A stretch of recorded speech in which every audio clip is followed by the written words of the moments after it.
being a musician. This is quite an honor to be here. Once again, he's chopped liver. Okay. I know David. My wife and him went to the same town together. Met you in Mount Ridge.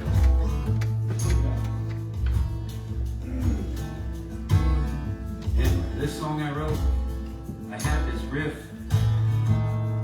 for about 2 years, and just all I heard was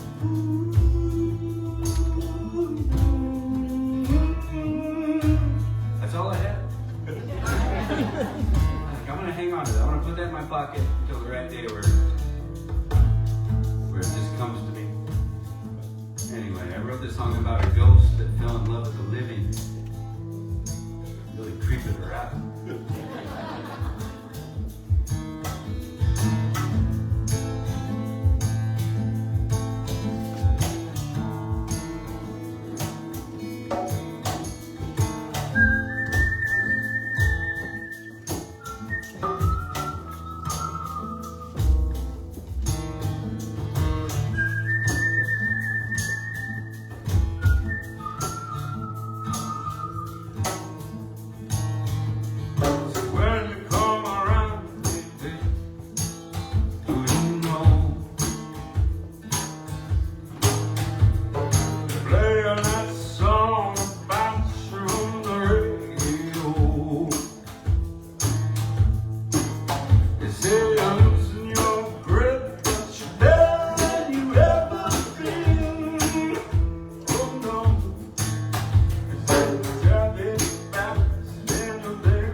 And I'm just really tickled because you put on a sweater tonight. You're so classy. Rob told me I was homeless last night.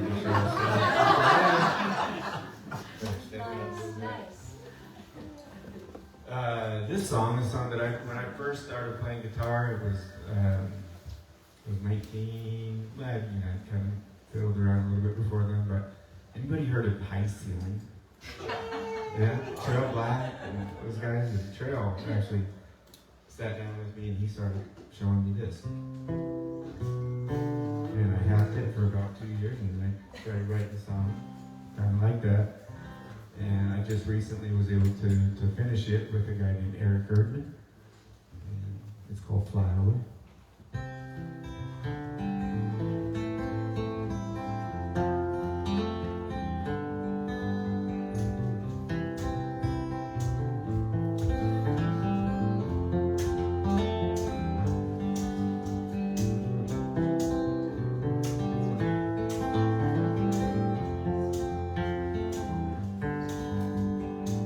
If I know anything about tomorrow,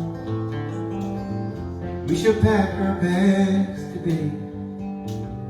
'Cause these dreams of ours are so much bigger than this place. Anywhere we can go, go, fly away with me. You can have the window seat till we run out of beaches, or we run out of time.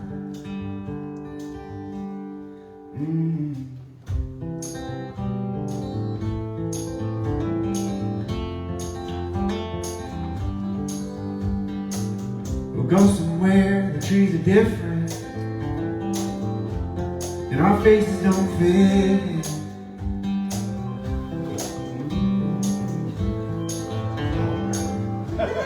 Ask them if they know the score of the baseball game.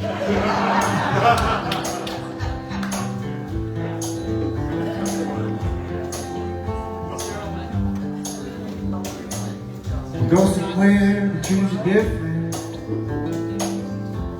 and our faces don't fit in.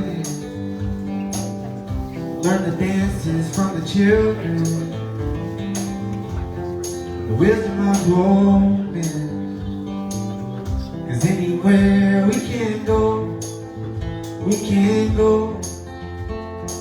go, fly away with me. You can have the window seat till we run out of beaches, we run out of time. Solo.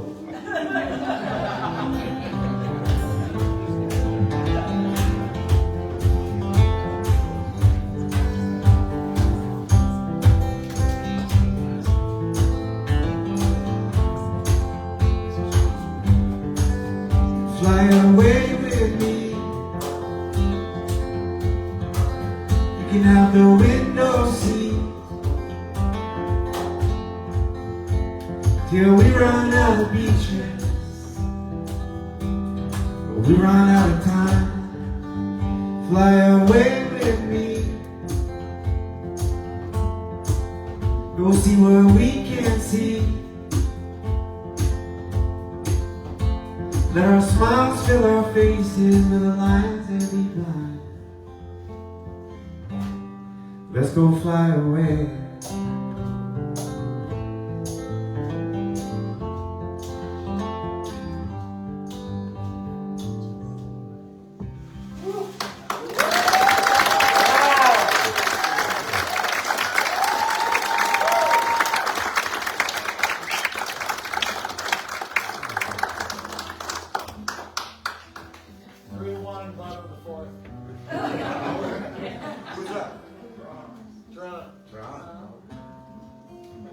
Go Dodgers.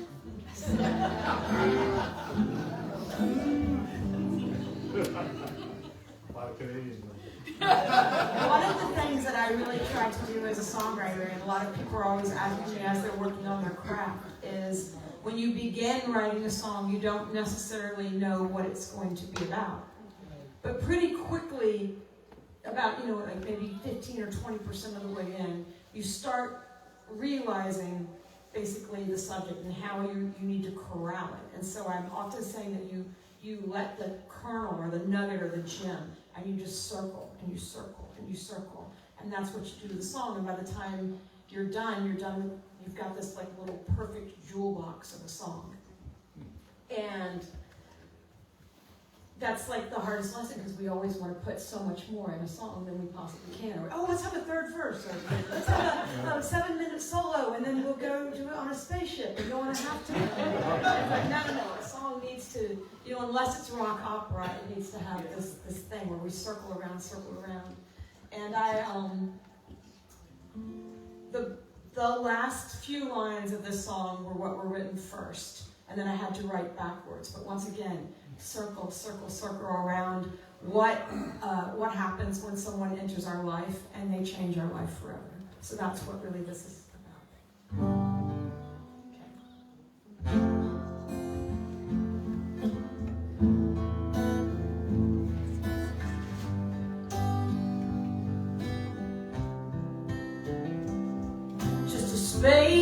Just a face in a room and a crowd, and my eyes don't know where I travel to.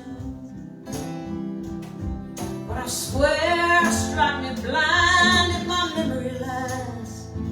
The spotlight shine down as you moved my way, and I felt myself flush. Was surprised that I could, 'cause I thought I'd forgotten how.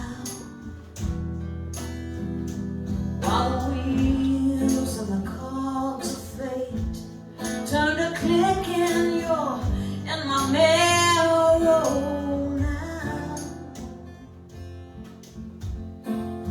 You're in my marrow.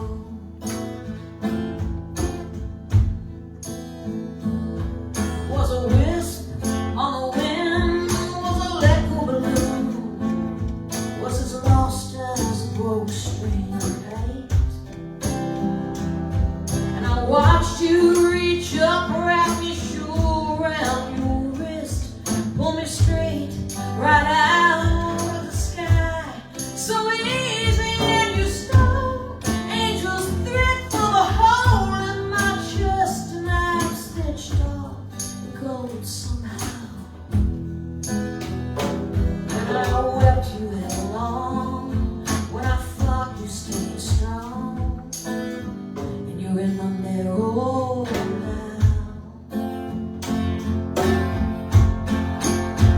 You're in my marrow.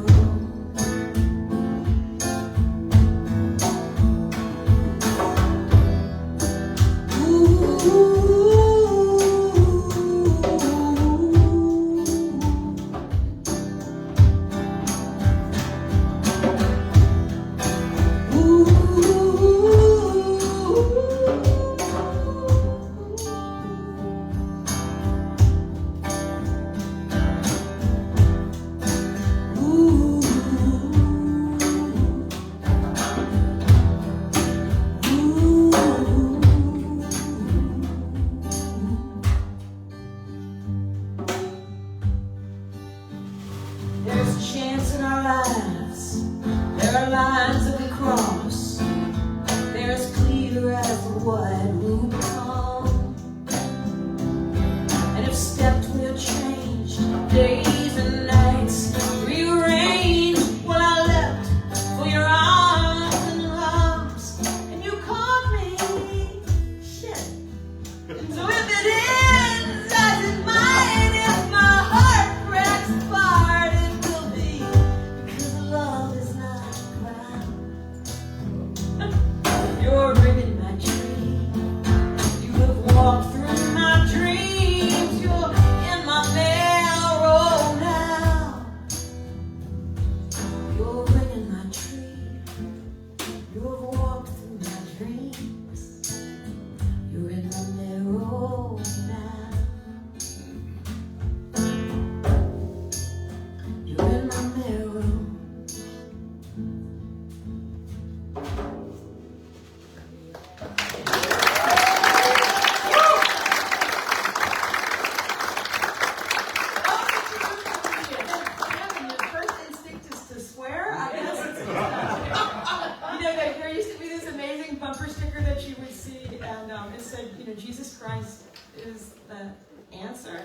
and Moss would always say, and the question is, what do you say when you hit your hand with the hammer? So, there's your two things. Shit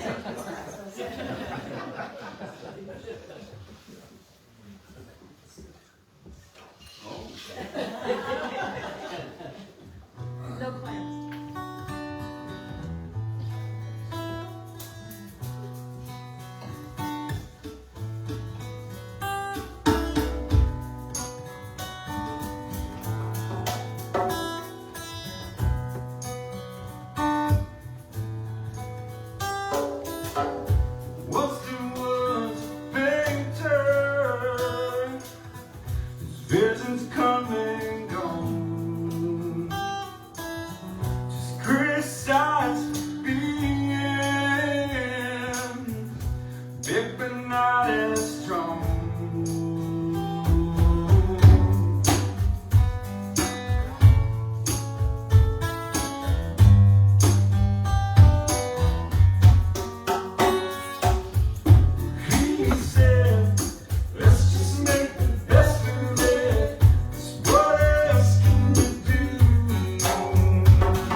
So, I'll say a couple things about both of you guys. One thing is that when I first met Tia, it was really random. I was doing a what's it called? Songwriters for Soldiers? Operation Song. Operation Song. One of our Operation Song people are here tonight. Yeah. And I was sitting there. We went and we did like a meet and greet with our person in order to go over and hear their story so that we could write about it. And I sat down at the Union Square Deli, and Tia's person did not.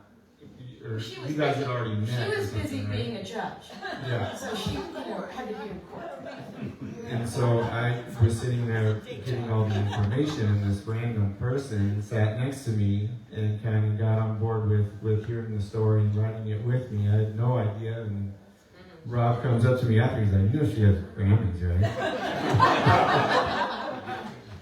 I just got completely enraptured with the story because I just went to get the handle to understand what they were expecting us to be doing, because up until then I had only met, independently outside of what was going on.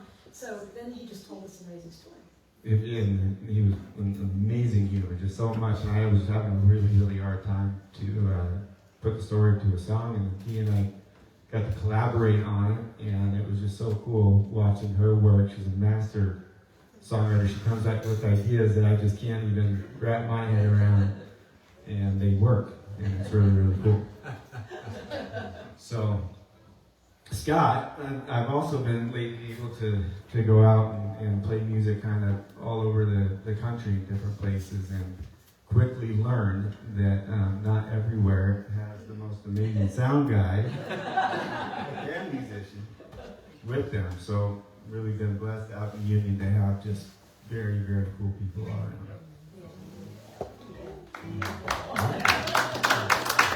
You get that a lot, by the way. How does it sound out there? Compliments of So this is a song that I called my buddy Eric Erdman. Is his name. He's an incredible songwriter. He has been kind of making noise lately because he's writing with the Red Clay Strays, rock band out of Mobile, Alabama, right? And I called him and said I want to write a song about text messaging, and he said that's the dumbest idea I've ever heard. And we wrote it anyway, and it's called Spun Out. It's kind of about when you send a text and then you wonder if you should have or not. You're kind of in that waiting zone.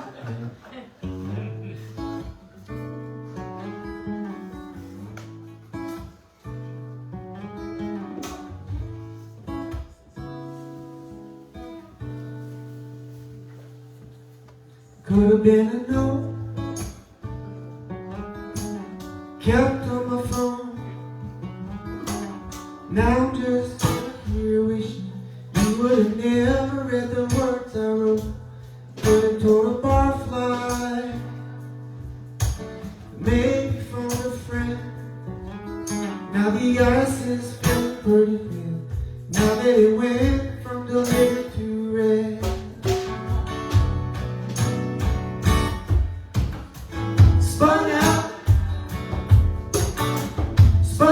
and you're the cause, and you're spun out, because I'm sure that you're sure.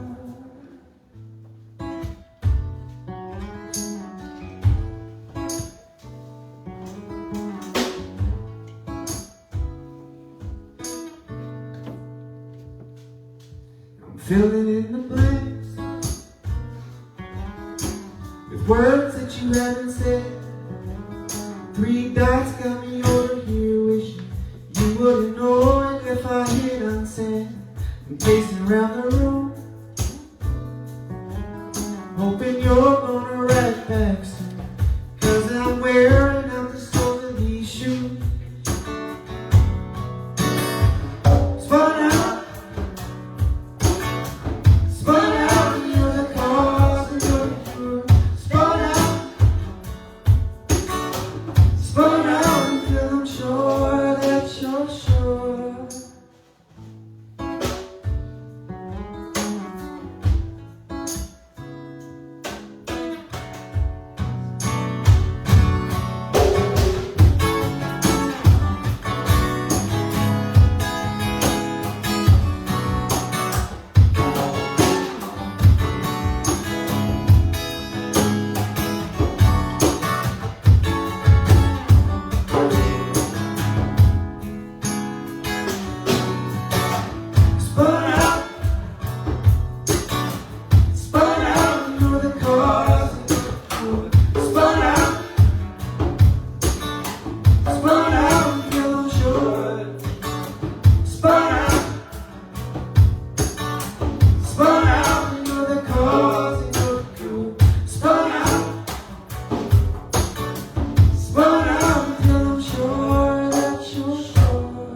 I was getting ready to play a show in Nashville, and I was quite excited because there was a fella that I might have been thinking about having a crush on. I was just contemplating it. He didn't live in Nashville. He lived in New York, and he also came back into town. And there was just something about him that had really piqued my interest, and I really thought he was nifty, cool. And he was coming in for the weekend, and I was just kind of excited. And so I'd even like put on a dress, maybe wore a little more makeup than I normally do. Might have put like a feather in my hair, that kind of thing for the show. And about 30 minutes before the show, I get this text saying that he wasn't going to come. So then the rest of the show, everything was fine. But then that afterwards, the bartender said to me, I've got some new whiskeys and I need to sample them. Would you like to sample a couple? And I don't normally drink on a weeknight, And, but I said, okay, for research's sake. And there's something about whiskey on a Thursday night when you might have sort of suddenly been feeling like you're being stood up. You know what I mean? Then you start getting overly dramatic. I think I'm being stood up. I definitely am stood up. You're not being stood up, but you're acting like you're standing up, being stood up. And then you start taking it personally. You start feeling quite sorry for yourself. And maybe you're tipsy at this point. Right? It's now like 10:30 at night on a Thursday. I take an Uber home. And now I live right in the middle of the city, and I have a courtyard in the front of my house, and there are these plants, and I always have to water the plants. Well, in my same neighborhood, I moved there about a year and a half ago, there's another songwriter that also lives in my neighborhood, and he's a single guy, very handsome guy, very ladies' man guy, and he often drives by my house, and he sees me watering the plants all the summer, and he'll stop by and talk to me, and sometimes he'll text me and say, watering your flowers, question mark. And I always got the feeling that if I, invited him inside to see the rest of my plants, and he might come. But he also kind of always creeped me out and made me uncomfortable. So anyway, I'm not very good at thinking about this whole dating thing anyway. So anyway, so there he is, and he pulls up in his car, and I'm watering my plants, and he lowers down the passenger window, and he leans over and he goes, hey there, beautiful. And I just take that hose and I go. I haven't seen him since. It's been So then the next morning I wake up. Now at this point I'm a tiny bit hungover. I am cranky. Now I'm sitting here going, oh my gosh, I definitely got stood up by a guy. And I put water in another guy's car. I mean, what is wrong with you, Tia? What is wrong with you? So I get to my writing appointment with the amazing Gordy Sampson, and I said to Gordy, I would like a partial lobotomy. I could have a lobotomy to make me not think about wanting to have someone in my life. I would be so much happier. And I said, in the Ted Lasso, he's like, when he's about holding a grudge or being upset, he keeps saying, be a goldfish. He's like, I could just be a goldfish. So anyway, we wrote this song. And then, it's a funny song. So then, the weekend goes by, and now it's Monday night, and another old friend of mine was in town, and of course he wants to know all about my non-existent dating life. But I tell him, and I also tell him I wrote this really funny song about it. And he goes, oh, I want you to play it. And I go, and I'm playing the next night at the Listening Room, which is a very important venue in Nashville. It's a very serious place. And so I'm like, no, I'm not going to play this song there. He goes, no, I dare you. I'll come to the show. I'll cheer you on. And so I play this song at the Listening Room. Unbeknownst to me, there's a person in the audience who's the son of the daughter of one of the biggest producers in Nashville. And after the show, she comes up and says, that is a hit. Give me your phone number. So I give her my phone number. The next morning, she's having breakfast with her dad, and I have to sing it a cappella in the phone. And anyway, long story short, it's been recorded by a very big artist, and maybe it will be a massive hit. And it basically is my own embarrassing love life.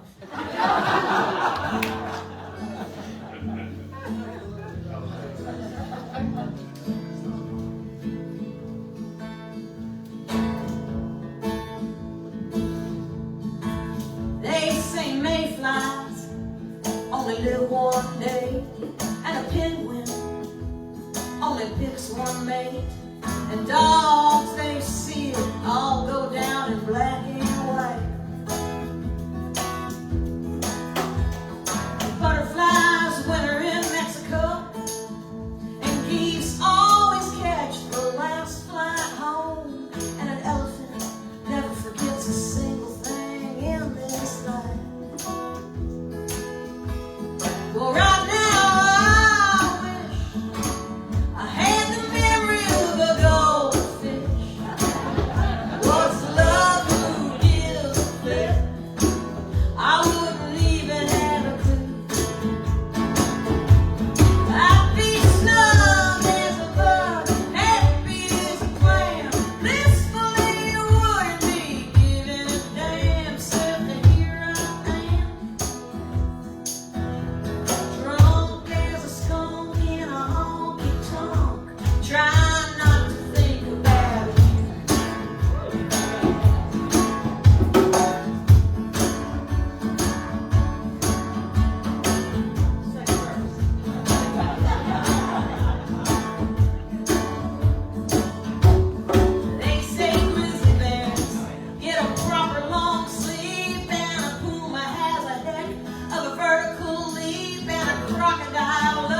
good song.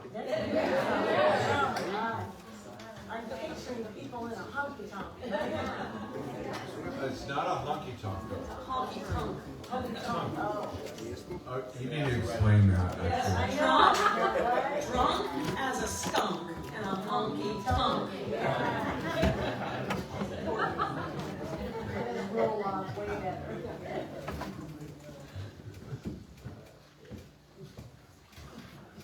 Well, there's been much debate about what this song is about, and I just always say the song is written about a cheeseburger. I remember I was playing an open mic right after I wrote this song because it kind of fell out, and there was this one red-headed little gal, little petite little gal, that had the loudest voice in the room. And for once, she was quiet about it. Wow. And after I played this song, she came up to me and she says, wow, that song was amazing. I said, yeah, I wrote it about a cheeseburger. And just to see a look on her face, it's like, oh. I just said it because, you know, I didn't particularly like her in the audience. But that always stuck with me. Yeah.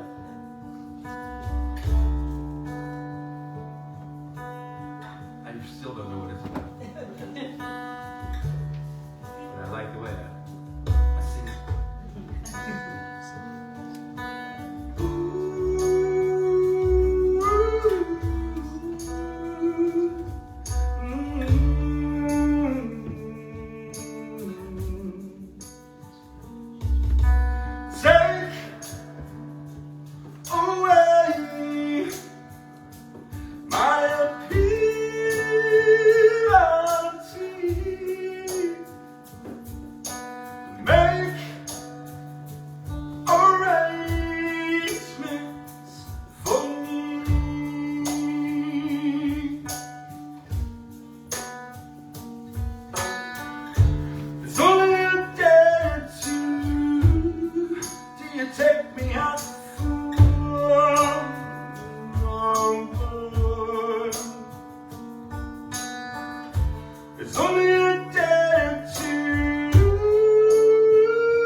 audience, but Scott's voice has this amazing effect. He isn't even aware of it, but his voice sounds like it's compressed, or it's compressing at times, and that's all him. Like, he's just got tremendous legato and vibrato that you would squash. Gosh, it's so good. So good. Best compliment I've ever.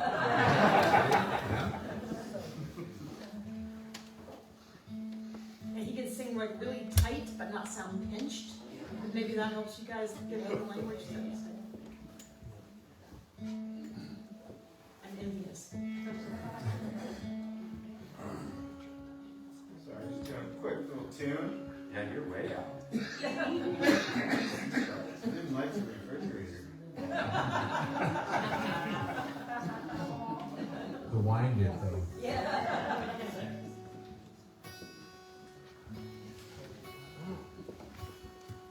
Okay. Give that a little Well, you heard the rest of We had a little instance last night. I was like, Scott man, was- yeah, go ahead. I was in the middle of the song, and Scott came over and he tried to just tune it up a little bit louder. Did not go as no. It was a forgiving audience, though. It was.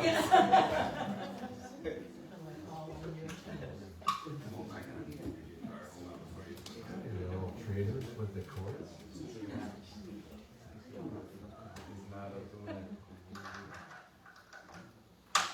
Okay. Was that as much fun waiting that time as it was before the show started? Thank you for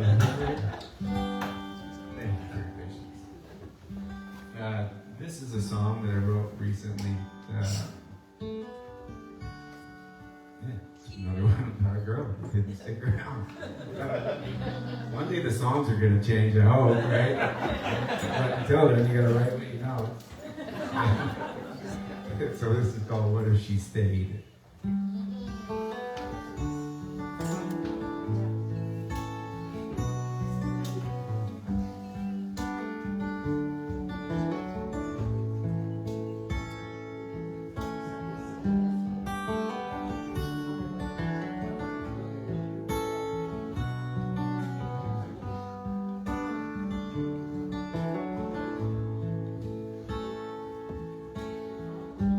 Called me up late at night, saying that she thinks she might buy a hippie bag.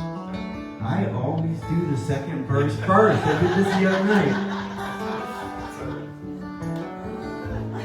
It makes you human.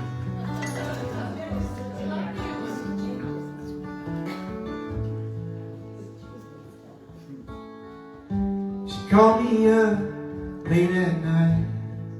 Alejandro picked another fight. We went straight to the liquor store. We drank by the firelight.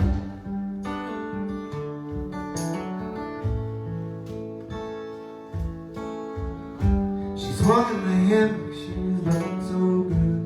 A hippie that escaped Hollywood. Got me wondering if she would. What if she stays? Wasn't interrupted by the headlights. What if she stays? Dance the bachata with me all night. One of these days, she's gonna stay for the sunrise.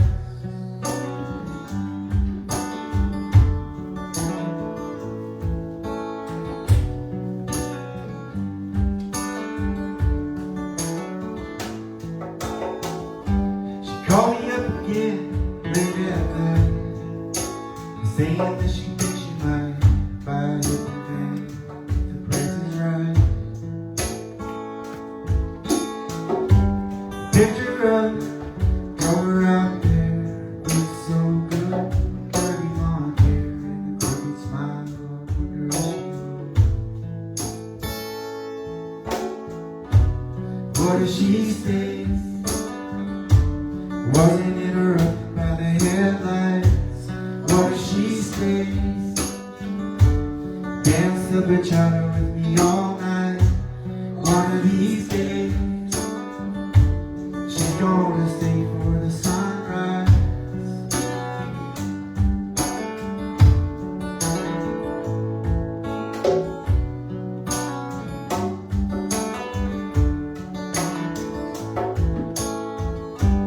She's just a rolling stone. She's chasing the sunset. She calls the road her home. She ain't a safe bet.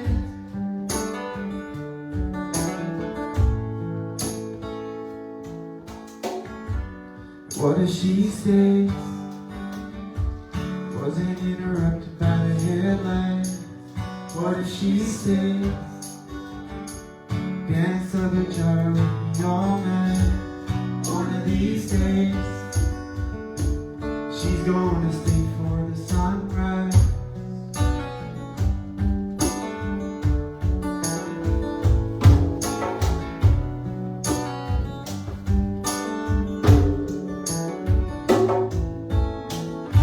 She's just a rolling stone. She's chasing the sunset. She calls the road her home.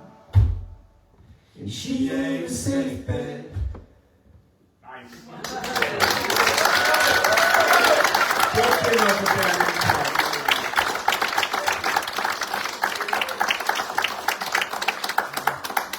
So this afternoon, I was making a little cheat sheet for us all down below where we could like follow each other's songs a little better. And the lyric to that song, the second part is dance the bachata with me all night. And I'm like naive, like once again, fourth grade Tia is going, oh, what's the bachata? And I looked it up and it's a Dominican, very slow, sexy dance. And I was like, oh, that's a long time to dance. But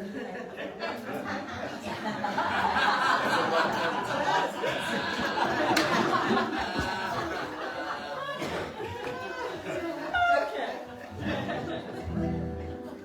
So one of my favorite things about writing, particularly in the beginning of my career, the early days of my career, is that my parents were incredibly supportive and embracing and curious and just kind in general. And I would come to mom and dad's house just be on the sofa, just weeping and kicking into the sofa because like this song that I thought was going to cut didn't make the record, or there was just there's so many things that can go wrong. It's such a disappointing career choice. For any of you thinking about doing this, no, don't do it, except that it's so awesome.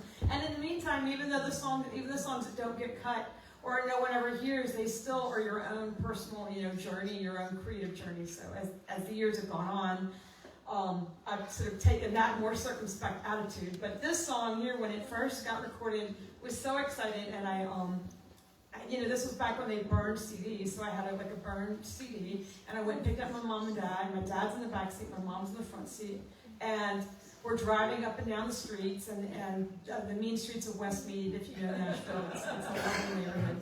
And so we played the first time, and at the end of the first time, my dad says, play it again, so I played it again. We played a second time, my mom says, play it again.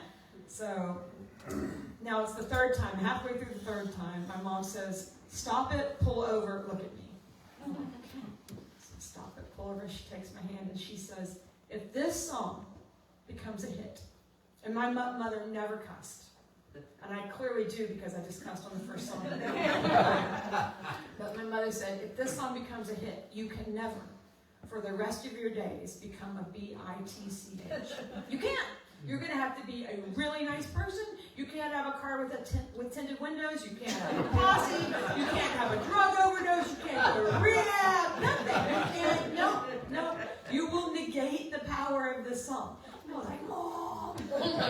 But she's been right. And as the years have gone on, this song has been this backbone for me, this mental, personal backbone. It's dictated so many choices, and even in the fog of grief after losing my awesome husband, it's like even that, I just kept saying, I wrote I Hope You Dance, now you've got to live I Hope You Dance. You can do this. You wrote this, so you can do this. And so that's one of my many stories about I Hope You Dance. And the fellas are all going to join on this. Oh, actually, do you want to come up and sing? Right.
Would it be okay to...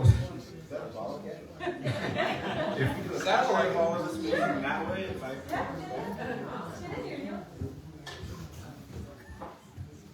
You want me to take it? For it?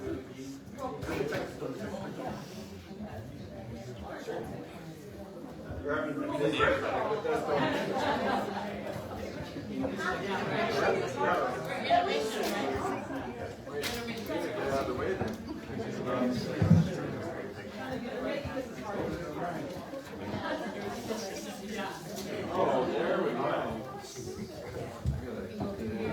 You guys see the camera though?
See the orchestra?